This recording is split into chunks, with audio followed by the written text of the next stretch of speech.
Welcome back to my garage. I stated in a comment on my previous video that first thing Monday I was going to test the engine with the valve fully shut, forced shut. It's currently clogged by the sealant I used. See how the engine would run. Not touch the valve, not open it. If I open it, it stays open. My statement in that comment still holds true, but this is Sunday. I can't test the engine on Sunday. I'll dismantle and remove all the remains of this clogging compound, and I'll make a gasket instead. This is meant as an engine sealer. I don't think the problem was the sealer itself. The problem was it's supposed to be cured at 60 degrees Celsius to harden. I didn't do that. I just assembled and let it sit.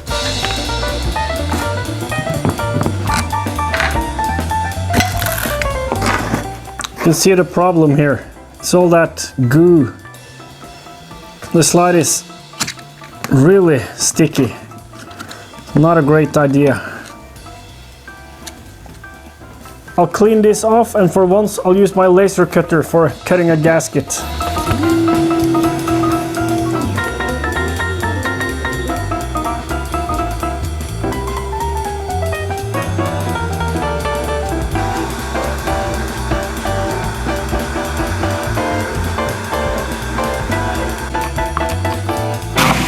Also did a nice job of transferring the gasket to the table. It doesn't matter.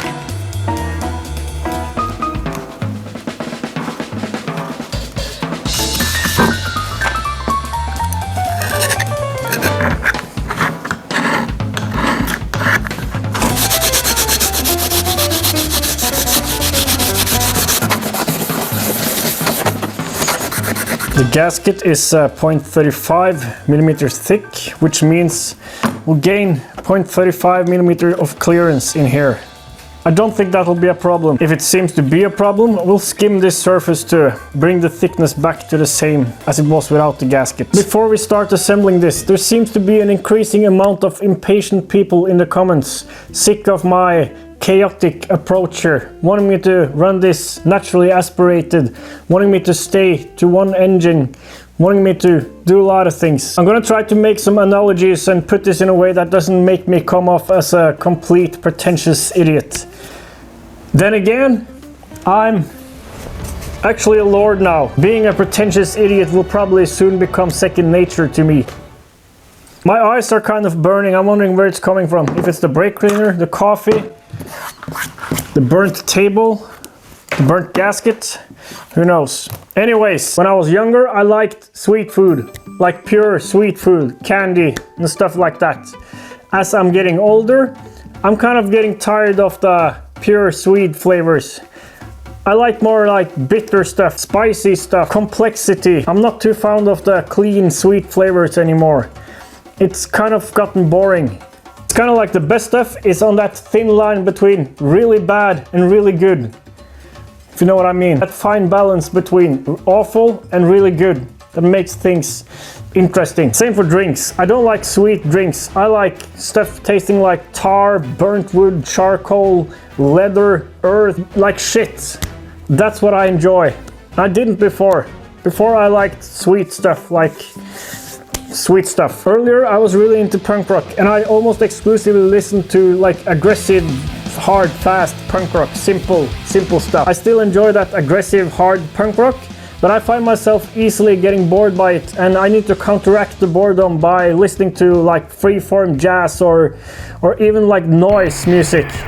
Like imagine Sonic Youth, but more noise and less music. And it's unpredictable. That's a key point. I like unpredictable. I watched this interview with Herbie Hancock the other day. He was talking about when he was playing with Miles Davis in the 50s or 60s, I think. There was this one show where they were playing and Miles was in the middle of his solo, and then suddenly Herbie struck a really wrong chord. I know there's no wrong chords in jazz, they say, but this was a really wrong, like really sounded like a mistake. He like immediately stopped playing and Miles Davis paused for a second, but then he immediately played some notes that made that mistake right. Made it not sound like a mistake anymore. In that moment, Herbie was really shocked and amazed of what he heard, and he couldn't play for a minute, he was so amazed. Later he kind of realized what was going on, and that Miles Davis probably didn't hear that chord as a mistake. He just heard it as an event that was part of that reality right there, an event that he had to respond to make things sound right. I think you can learn a lot about not just playing music, but about life from this. What I'm trying to say here in a really entangled way is that my approach to this whole engine building stuff is maybe not like your typical engine builder. It's like I'm not trying to find the fastest and most effective way to a goal.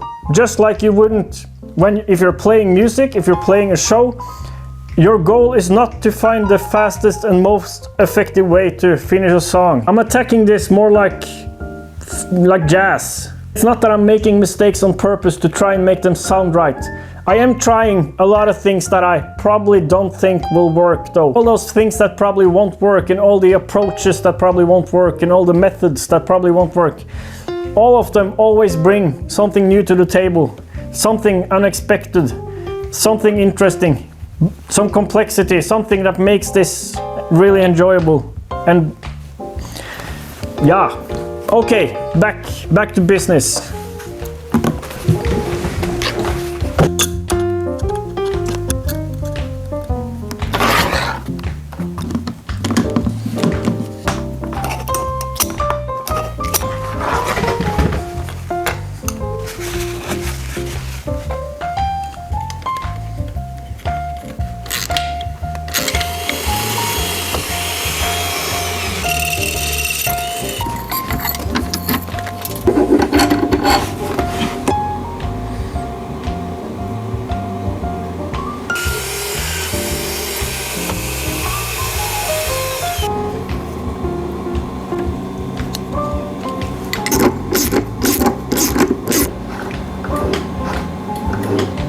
First test after fixing the clogged sliding reed valve. Should call it VTEC, like Honda. Let's hope it stays shut when it's supposed to be shut, and that it works now. Carb is currently full of gas. That may or may not be a good thing for starting. Rest of the system has the methanol and nitromethane mix. Just a matter of pumping it into the carb when it's drained empty of gas. Chain to the retarder is still removed, so we'll see how the engine behaves without that much load on it.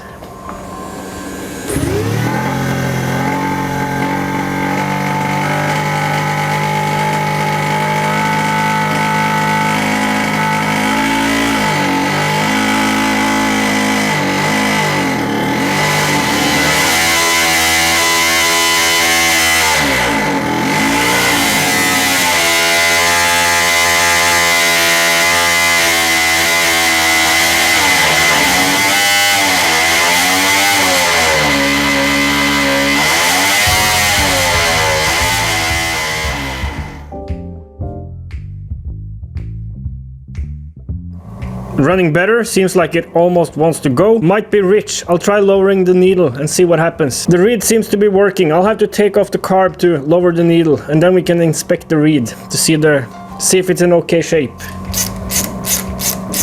I've also added in a boost gauge before the slide here. See what kind of pressure we're seeing in the pipe versus in the crankcase. This metering rod / needle is currently sitting at its richest position. I'll try lowering it quite a bit, making it much leaner, and then see how it behaves. 1 turn, 2 turns, 3 turns, 4, 5, 6 turns. I'm not sure how many turns I can do. Okay. So that's 6 turns. 6 turns leaner.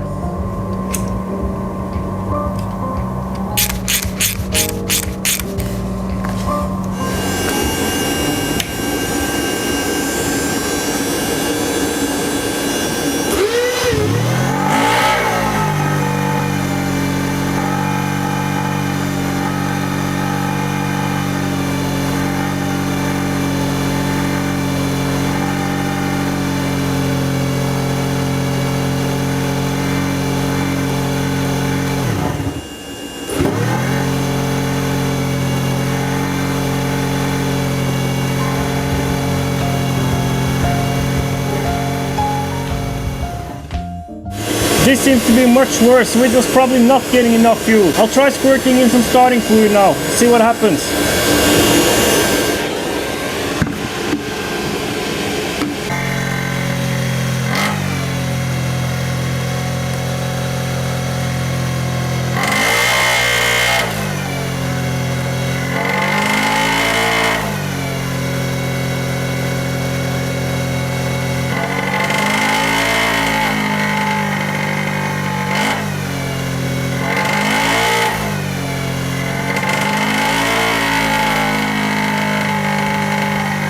Squirting in some starting fluid helped.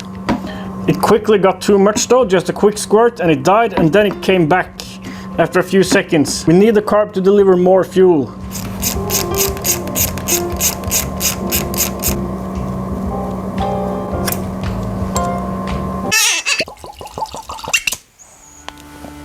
You're probably wondering why I haven't cleaned the table. That's beneath me now. I've become a Scottish lord. Perfect Scottish accent comes natural to me now. Some say I sound like an old angry Irishman who's been living too long in Norway. The stupidest thing I've ever heard.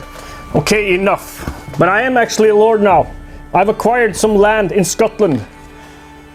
There's this historic Scottish custom where landowners are referred to as lairds, or lords or ladies in English. How did I manage to do this, you ask? Through established titles. And you can too. Established titles is a fun and novel way to preserve the woodlands of Scotland while helping global reforestation efforts. I've been known to cut down more than a few trees, and my carbon footprint from my business out here is probably the equivalent of a small town. A little reforestation helps ease my conscience. The title packs gives you at least 1 square foot of dedicated land on private property in Edelston, Scotland, and an official certificate with a crest.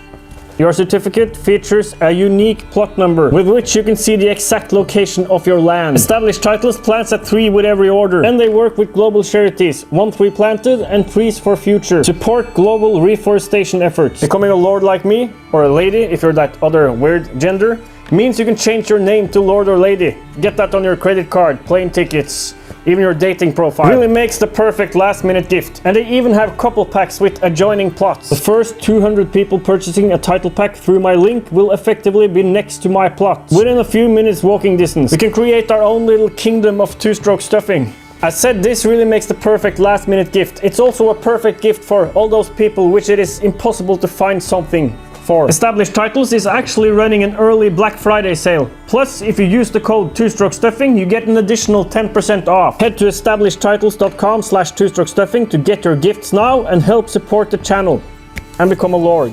Thank you, Established Titles. Let's first turn this back to as rich as possible, and then I'll talk a little bit about the profile here. If I hear you saying I should go with EFI, that would be much easier and simpler. I want you to go to the back of class, sit down and think about what you just said.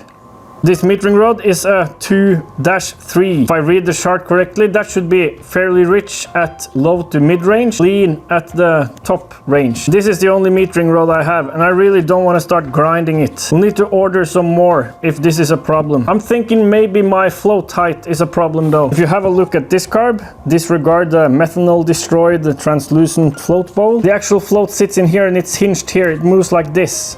Look what happens when I tilt the carb like this. Much more of that float is submerged at lower levels versus when it's sitting flat. Means maybe I'm cutting off fuel supply far too early to the float bowl. Might remember I lowered the float quite a bit because I was fearing fuel pressure would overpower the float needle. Let's bring that back to normal and see what happens. And also back to the richest setting on the metering rod.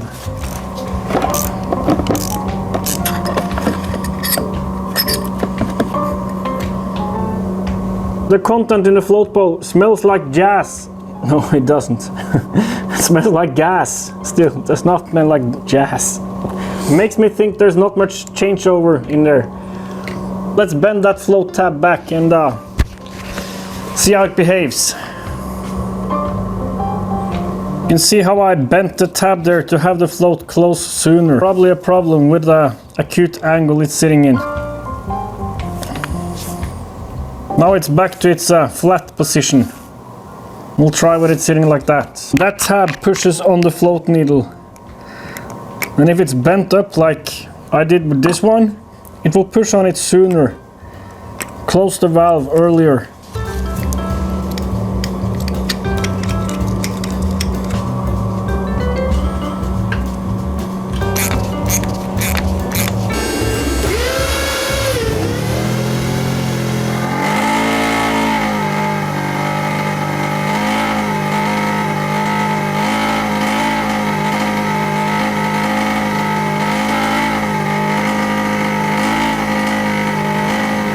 Might be my huge crankcase volume makes the engine so weak at low RPM it can't take the drag from the supercharger. I'm gonna take off the belt and see how it behaves. I also seem to be killing these batteries. This one has one cell really low now for some reason. I'll use the battery from the ignition for now. I need to replace them with something with higher capacity, and I'll run the ignition with a power supply. This can't provide enough amps for the pump. That's why I have to do it this way.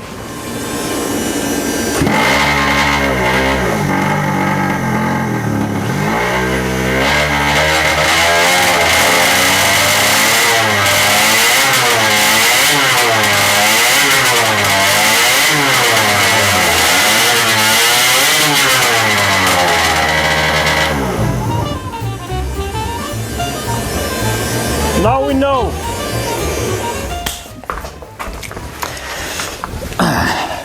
So we know now that what we need to do is either make the engine strong enough to pull the supercharger at that low RPM before it starts making boost, or we have to make it easier for the engine to spin the supercharger at that low RPM to bring it into boost.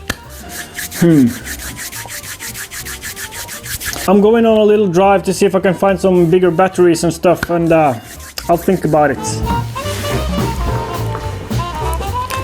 I've purged the system of gas, and I'm not gonna test this now, but it just occurred to me. We're running 15 degrees of ignition advance. We can bump that up to 30, 35, even 40 degrees. Doesn't matter below where there's power. That could help bring in more oomph to the engine and getting it to drive the supercharger until it makes boost. Then it shouldn't matter if it's hard to pull it around. It's a problem now though with this super weak at low RPM engine.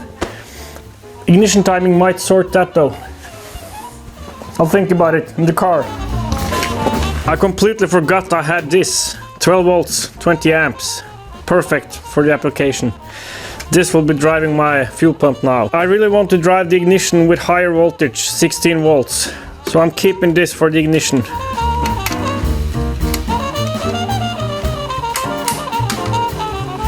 I'll use this as my on-off switch. There's no switch on this. When I purged it before going on that little road trip for batteries, which I didn't need, the engine didn't die when it started getting gas instead of alcohol. It actually seemed to run just fine and idle fine, which should mean it's running too lean for the alcohol fuel. Could be fuel just puddling in front of that reed valve though. I won't add any more fuel yet, but I've got a plan for adding more fuel. I'll show you in a second. Let's see if that power supply still works, and we'll drive the pump.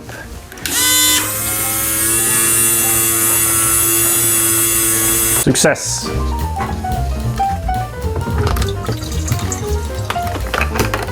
You might remember the Toyan engine, which I tried powering a moped with, and we snapped the crank. This engine has 4 sweet little needle valves like these, which I can use as additional external power jets. If we're not getting enough fuel, my plan is to add at least one of these. I'll insert this lower in the bore of the car compared to how the existing ones are located. This means they'll add fuel earlier, which is what I want. If we need more fuel, we'll see. I've at least got a plan here.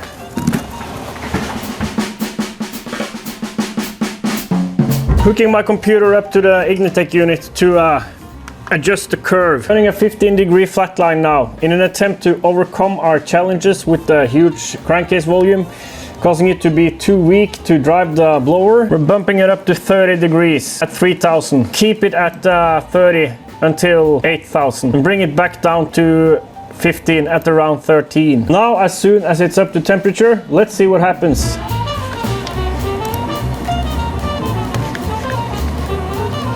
That belt has stretched a lot.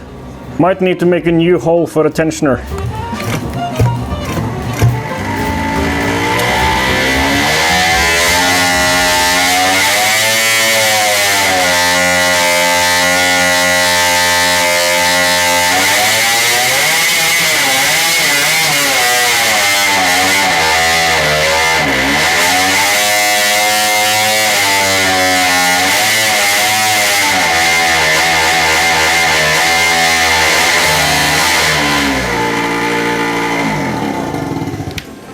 We're creeping forward. There was one point there where I managed to get it past the hump, and I opened the valve and it worked. It revved. Then I ripped out the wire and it went back to read mode. Promising, really promising. Might help to add in even more timing down below. Sounds lean though. I think we should add those extra jets just to be sure. You can always shut them off. That metering rod in the carb, that's the only metering rod I've got. Could grind it, but then again, that's my only metering rod, and tiny adjustments makes a huge difference at the almost close position. And external control, it's much easier to work with. Add in more fuel, more testing, and fix this. I'm purging the system before I'm going to do the modifications. Let's see how it behaves on gas now. And I've fixed my lever here.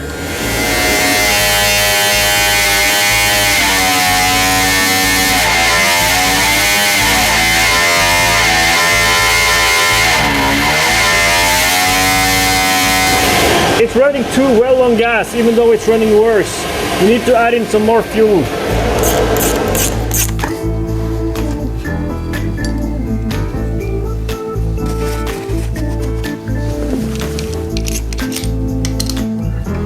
My cunning plan now is to take one of these. Well, actually, while I'm in here, I'm going to install two and place them somewhere around here. One down low, have the tube sitting low in the bore, and one a little higher up, in between these power jets and the new lowest one. These will pretty much act like externally adjustable idle circuits. I'll install small nipples in the two available spots on the float bowl cover here. There's really no room for screwing something in here. I can see that extra power jet has been glued in, so that's what I'm gonna do also. Let's drill some holes.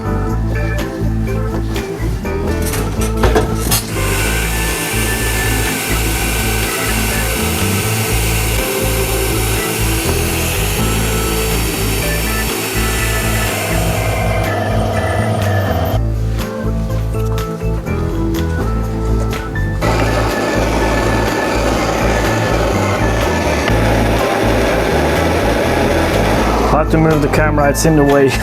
Sorry.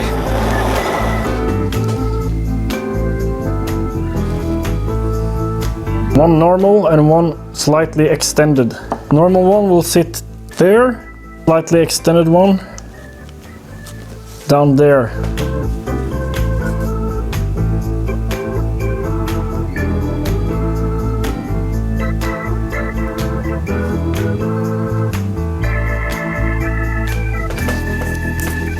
Like that.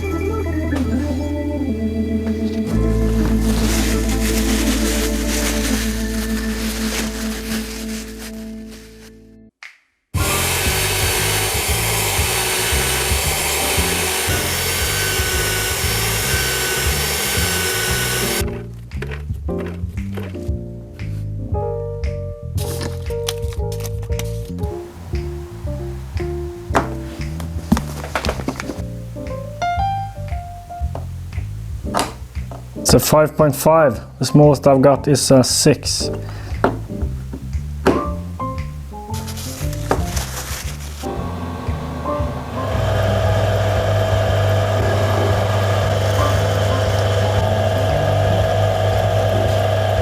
Nope. I'll do it the old-fashioned way. I think this is a potentially dangerous mistake.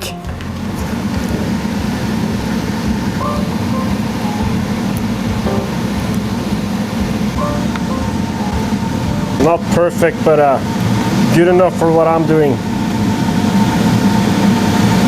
Which you'll see in a minute. On my way back from the lathe with that tubing piece, I tripped on the power cord for my sous vide water heater. And it dunked the whole thing into the bath and tripped the breaker and it died. I've resorted to aquarium heaters and see how fast that goes. Should really get something like a proper water heater thing. The ones sitting in those big tanks, water heaters for houses.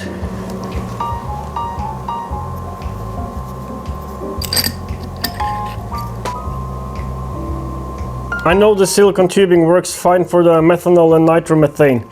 It's the stuff that's used on RC cars. I also know it swells up when exposed to gasoline for an extended period of time, which is when my engine is sitting and has been purged. Should replace these with the pieces of Tygon tubing, but I haven't got enough.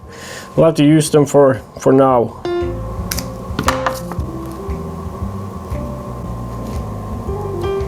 So there you have it, a rectangularly sleeved down Electron with 4 power jets. They actually make 4 power jet carbs for methanol and nitromethane applications. Much like this one. Well, maybe not.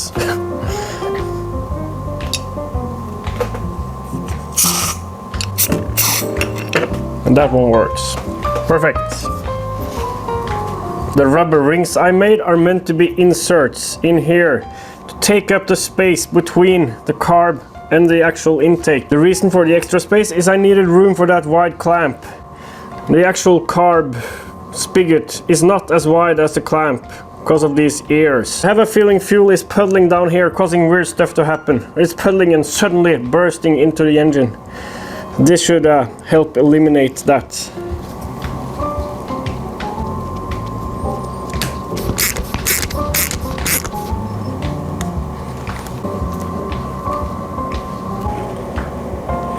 As soon as the coolant is up to temp, we're ready for the next test. I should explain some things. First, I was a bit harsh about the EFI earlier. The thing is, this is completely custom. Everything is unknown. And it's a 2-stroke. Being a 2-stroke brings a lot of complications with it in itself. You can't really use normal injectors in the intake because of the crankcase. What enters the crankcase during one cycle is not what ends up in the cylinder during that cycle, or the next cycle, or the next cycle. It can probably take like 10 cycles in this engine. Fuel flow not being constant but pulsing is a problem. You end up with pockets of lots of fuel and pockets of no fuel. And then you end up with an engine that's hunting and cycling because it's getting some lean cycles and some rich cycles. Then you start adding in fuel to make it run properly. It starts running properly, but then it's running too rich. It's impossible to get injecting here where the carb sits to work properly. Injecting in the transfers, that works. You gotta make sure you inject at least before the transfers close, preferably when they are open. So not before or not after they've opened or closed, but in that window.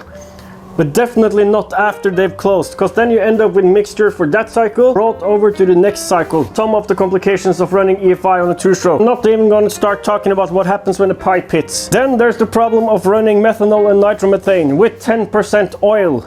I can't run an O2 sensor in the exhaust. It will just die and it won't get the correct reading from all that unburnt fuel and oil going through. Same with EGT, it doesn't give sensible numbers because there's so much unburnt fuel and oil there. Bottom line is I would either need to go for transfer port injection with normal post injectors or inject here but constant flow and spend weeks creating a custom map for all the different scenarios with boost and the pipe heating and all that stuff. Could be better in the end, but definitely not easier or faster to work with. The beauty of a carb is that it does everything by intuition. It doesn't need anything telling it what to do. It's just physics. It has to deliver fuel when air passes through. If not enough, you give it more ability to deliver fuel. If too much, you restrict the ability to deliver fuel. A simple system that reacts to airflow and density. It's simpler and easier, even though it might not seem like it with this monstrosity of a carb I've made here.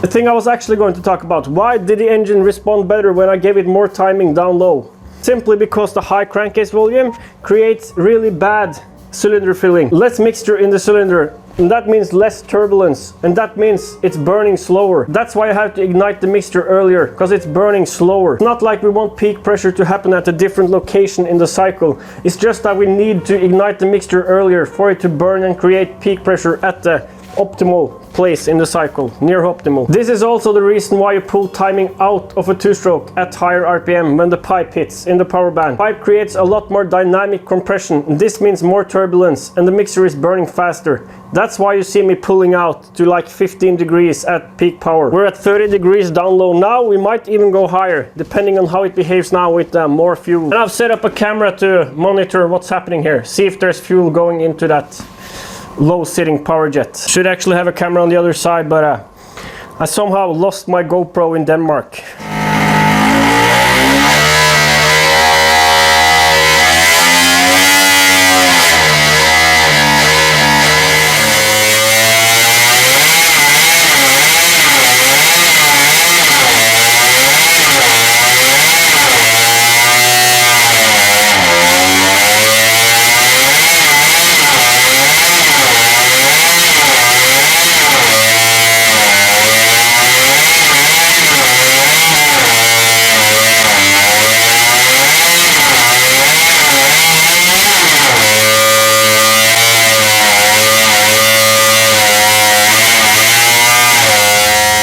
We're getting there step by step. It's hard to get it into the sweet zone, but when it gets there and I open that valve so the reed disappears, it really sings, it seems like. Let's start it one more time and you can see me working the levers.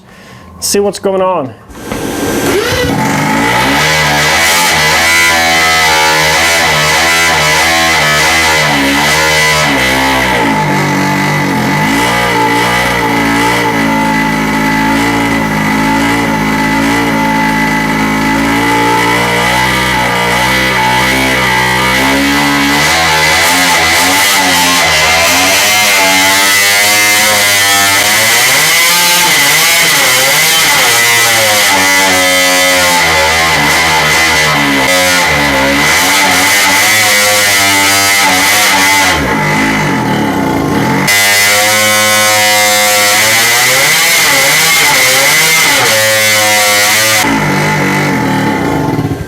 It's working now, somewhat. It's really difficult to get it into where it needs to be though. And it often just falls on its face. I think I know what the problem is. If we remove the carb now, we'll probably see a slight little crack beneath that slide with the reed valve in it. Because my springs are probably too short and not strong enough. Let's pull the carb and see what we can discover. Really difficult to maneuver the camera into a position where you can see this. There's stuff in the way. But you can see the gap down in there. I think that's the main part of our problem. The springs are too short, they're not holding the valve properly shut until I open it.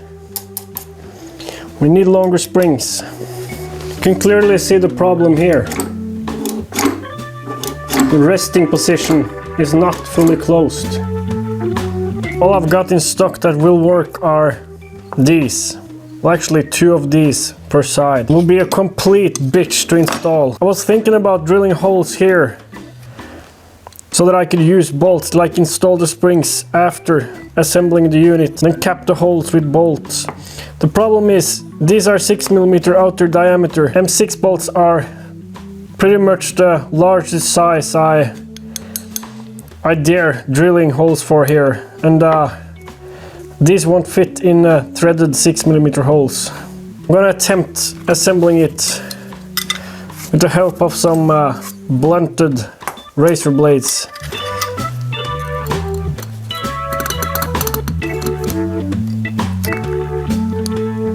I think I've done it.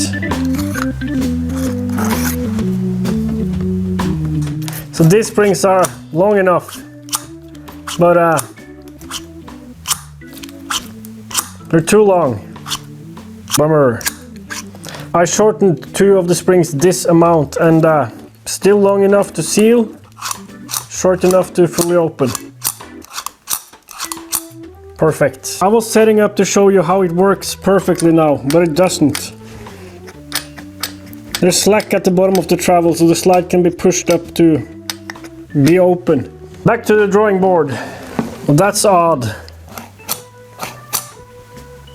It's working perfectly fine on the table. I wonder if maybe clamping it down deforms it slightly in some way and something binds.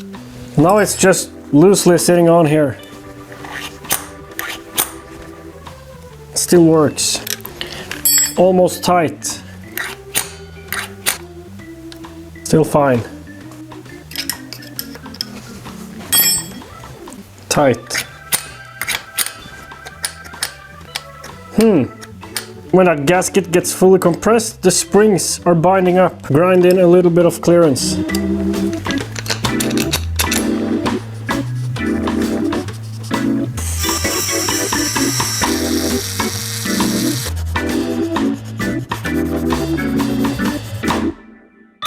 The relief cuts did a trick. Unfortunately, I'm running out of time again. I'm sorry. It's not to drag out things and create more content. It's just these things take time. See you next time.